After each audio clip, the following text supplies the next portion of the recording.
नमस्कार साथियों, स्वागत है आप सभी का आपके अपने इस YouTube चैनल पर जिसका नाम है जीएस बूस्टर, जो कि पार्ट है तक्षशिला आईएएस बलिया का। मैं हूं अनूप उपाध्याय। साथियों, आज की क्लास बहुत ही धमाकेदार होने वाली है क्योंकि कैरेबियन सी के बीचों बीच एक मेगा ऑयल टैंकर चल रहा था और अचानक ऊपर से दो हेलीकॉप्टर झटके से नीचे उतरते हैं। मात्र 45 सेकंड में कमांडो रस्सियों से उतरते हैं और सीधा उस जहाज के ऊपर कब्जा कर लेते हैं। और कुछ देर बाद एक खबर पूरी दुनिया में आग की तरह फैलती है कि अमेरिका ने एक ऑपरेशन किया है। और अमेरिका ने जो ऑपरेशन किया है वह जगह है वेनेजुला के बिल्कुल पास। अब वेनेजुला के राष्ट्रपति मादुरे का बयान आता है कि भैया ये क्या है, ये तो एक समुद्री डकैती है। अमेरिका हमारा तेल लूटना चाहता है। मतलब साफ है कि यह मामला सिर्फ एक जहाज का नहीं, यह मामला है तेल, प्रतिबंध, पावर गेम और भू राजनीति का।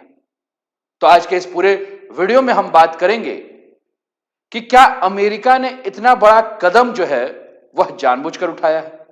क्या वेनेजुला सच में तेल की चोरी छिपे सप्लाई कर रहा था?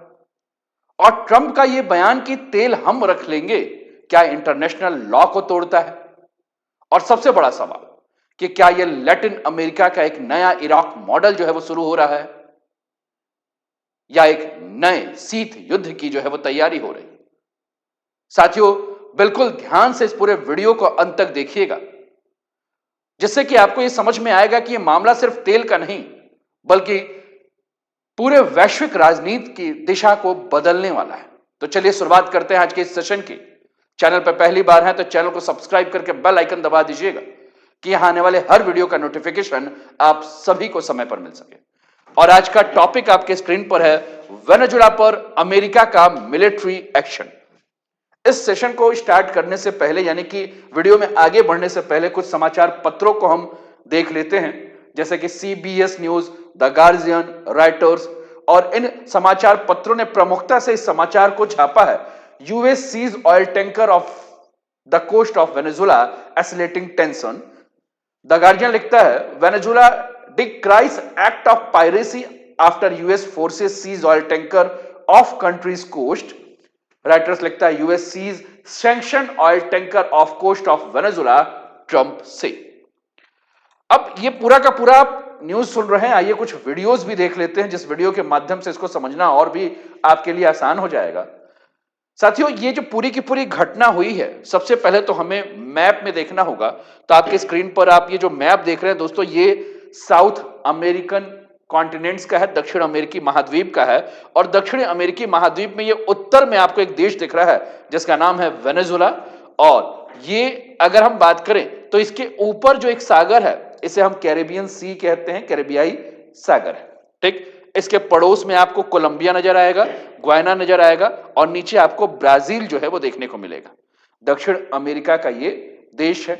चलिए और आगे बढ़ते हुए समझते हैं। और ये आपके स्क्रीन पर ये वीडियो है। अमेरिका ने बुधवार को वेनेजुला के तट के पास एक क्रूड ऑयल टैंकर को जब्त किया है। आप अपने स्क्रीन पर देख रहे होंगे, यहां से आप देखिए कि ये हेलीकॉप्टर से जो है वो सेना के जवान जो है इनके उतर रहे हैं और मात्र 45 सेकंड में जो है इन्होंने पूरा कब्जा कर लिया है। अमेरिकी सेना ने टैंकर को स्पॉट कर दोनों तरफ से जो है घेर लिया है। इस वीडियो के माध्यम से जो है इस बात को भी दर्शाया गया है।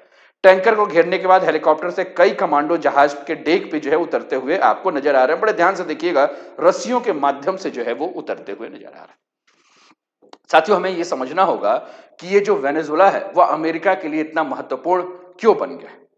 साथियों, वेनेजुला जो कि तेल का भंडार है, कच्चा तेल बहुत यहां मिलता है। और आप समझिए कि वर्तमान समय में जहां कच्चा तेल है वहां भू राजनीति अपने आप जो है वो पहुंच जाते हैं।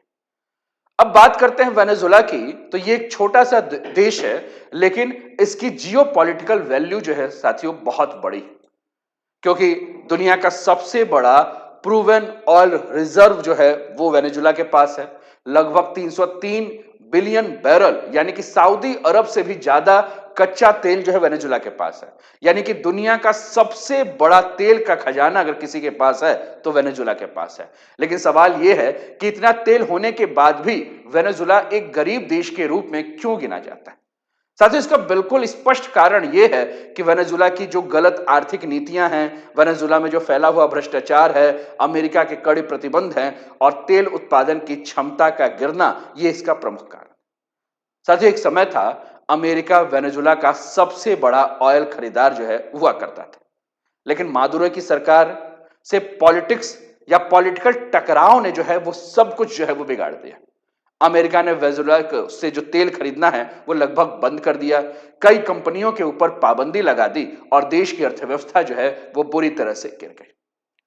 वर्तमान की अगर हम बात करें तो वेनेजुला की तेल की 80% खरीद जो है वो चीन करता है और बस यही बात जो है वह अमेरिका के लिए एक चिंता का विषय है। अमेरिका इसी बात से अगर मैं कहूं तो चिढ़ता है, क्योंकि जहां चीन का इन्फ्लुएंस वेनेजुला में बढ़ता जा रहा है और वहीं अमेरिका का कंट्रोल इस क्षेत्र में कम हो रहा है और यह बात अमेरिका को बिल्कुल भी पसंद नहीं आ रहा है और अमेरिका इस क्षेत्र में कंट्रोल करना चाहता है और इस क्षेत्र में कंट्रोल को वापस पाने के लिए यह लड़ाई लड़ रही है।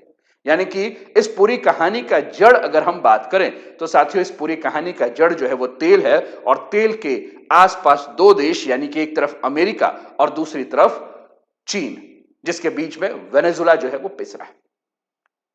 साथियों, कैरिबियन सागर में आज जो ये घटना हुई है, जैसा कि हमने मैप में इस क्षेत्र को देखा और देखा तो हमने समझा कि भैया ये क्षेत्र जो वेनेजुला है, ये क्षेत्र जो है वह कैरिबियन सागर के एकदम पास का क्षेत्र है, समुद्री क्षेत्र से एकदम बगल में है और अमेरिका ने यहीं जो है वो मेगा ऑयल टैंकर को जो है वो घेर लिया।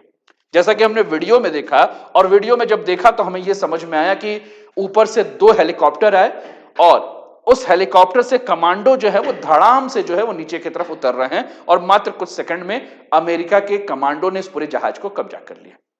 अब ये सब बातें हुई तो अटॉर्नी जनरल पाम बेंडी ने ये पूरी की पूरी 45 सेकंड की वीडियो जारी की और इस वीडियो के माध्यम से कहा कि देखो भैया, हमारे कमांडो उतर रहे हैं, डेक पर फैल रहे हैं और जहाज को टेक ओवर कर ले रहे हैं। और सबसे अलग बात, ट्रंप ने जो है वो प्रेस ब्रीफिंग की और अपने उसी क्लासिकल अंदाज में ट्रंप ने कहा कि देखिए, हमने एक बहुत बड़ा टैंकर जो है वो जब्त किया है और उस टैंकर में क्या है, तेल, हम उसे रख लेंगे। और ट्रंप हंसते हुए जो है वो पूरे प्रेस रूम को जो है वो चौंका देते हैं। मतलब अब अमेरिका खुलकर यह संदेश दे रहा है कि जो भी देश प्रतिबंध तोड़कर तेल ले जाएगा, अमेरिका बीच समुद्र में जो है उसे छीन लेगा। और यह सिर्फ एक ऑपरेशन नहीं है, यह सीधे जियो पॉलिटिकल वार्निंग है। साथियों, आगे बढ़ते हुए हम और भी चीजों को समझते हैं और भी बातों पर हम जाएंगे। आपके स्क्रीन पर निकोलस मादुरो, जो कि वेनेजुला के राष्ट्रपति हैं, इनका बयान आया। इन्होंने कहा कि अमेरिका पागल हो गया है, वो हमारे अमन चैन को नुकसान पहुंचाना चाहता है, इसलिए हमें लगातार धमकियां दे रहा है, लेकिन हम अपने हितों की रक्षा हर कीमत पर करेंगे। अब बात करते हैं कि अमेरिका आखिर कह क्या रहा है, क्यों उसने इतने बड़े टैंकर के ऊपर कमांडो को उतारकर यह कार्रवाई की। साथियों, अमेरिका का दावा जो है बिल्कुल साफ है। अमेरिका कह रहा है कि जो टैंकर है वह प्रतिबंधित तेल को लेकर जा रहा था। अमेरिका का कहना है कि इसमें वेनेजुला और ईरान दोनों का तेल जो है वो मिला हुआ था और दोनों के ऊपर भारी प्रतिबंध जो है वो लागू है। और इस तेल से जो पैसा आ रहा है, उस पैसे को आतंकी संगठन को पहुंचाया जा रहा है। यानी कि अमेरिका कह रहा है कि भैया, ये तेल जो है, इस तेल से जो भी पैसा आ रहा है, यह टेरर लिंक फाइनेंसिंग जो है वो हो रही है। और ये जो जहाज दिख रहा है, अमेरिका के हिसाब से ये जहाज वर्षों से सस्पेक्ट लिस्ट में था और कई बार इस जहाज ने अपनी पहचान बदली, कई बार इस जहाज ने अपना रूट बदला, लेकिन अमेरिका इसे सैंक्शन एविएशन नेटवर्क का जो है वो हिस्सा मानता है। अमेरिका ने कहा कि देखिए, हमने जो भी पूरी कार्यवाही की, यह कार्यवाही शांतिपूर्ण था और किसी भी कमांडो को या किसी भी क्रू मेंबर को बिल्कुल भी खरोच नहीं आई है, बिल्कुल भी चोट नहीं आई, क्योंकि उस जहाज पे जो भी क्रू थे उसने विरोध नहीं किया।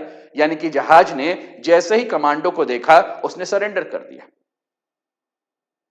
और ये जो ऑपरेशन करने वाली जो संस्था है साथियों, ये एक संयुक्त अभियान था जिसमें एफबीआई थी, जिसमें होमलैंड सिक्योरिटी थी, जिसमें यूएस कोस्ट गार्ड थे और जिसमें यूएस डिफेंस डिपार्टमेंट के लोग थे। यानी कि कुल मिलाकर चारों के चारों संस्थान ने मिलकर एक मैरीटाइम सैंक्शन स्ट्राइक टीम की तरह जो है वो काम किया। लेकिन जब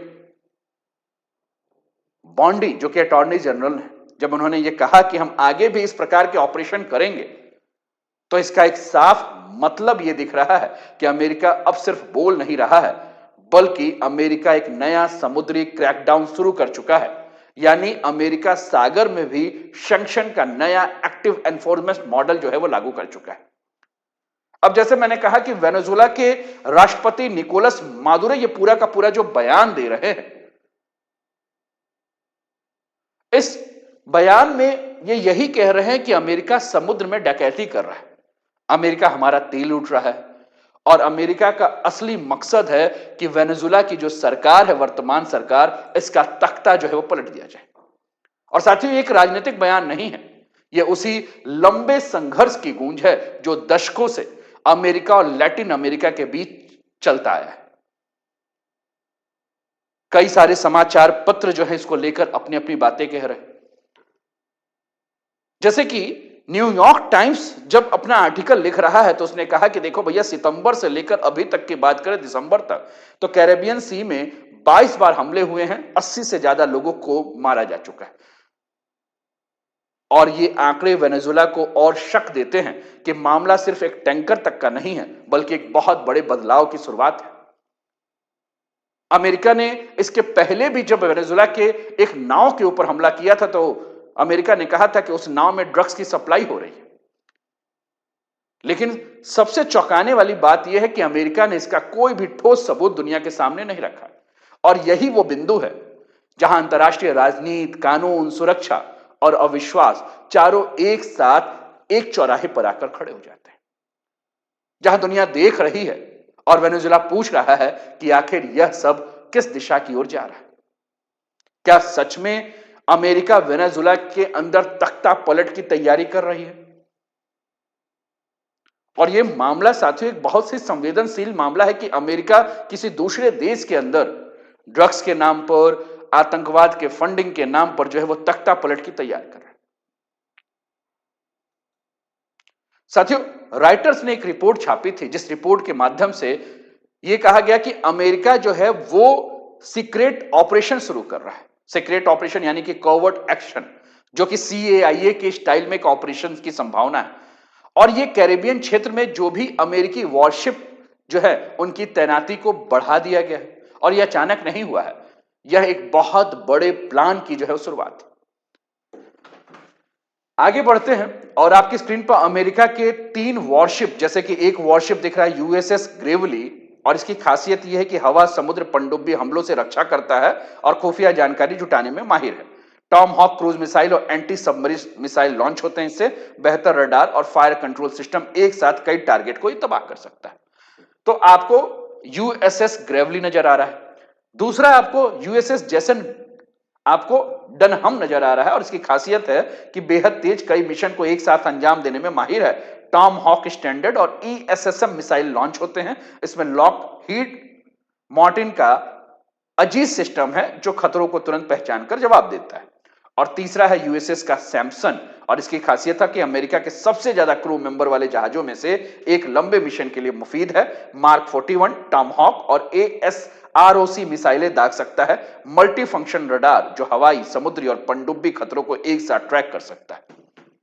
यानी कि 3 एजिस गाइडेड मिसाइल डिस्ट्रॉयर जो है अमेरिका ने ये तैनात कर दिए।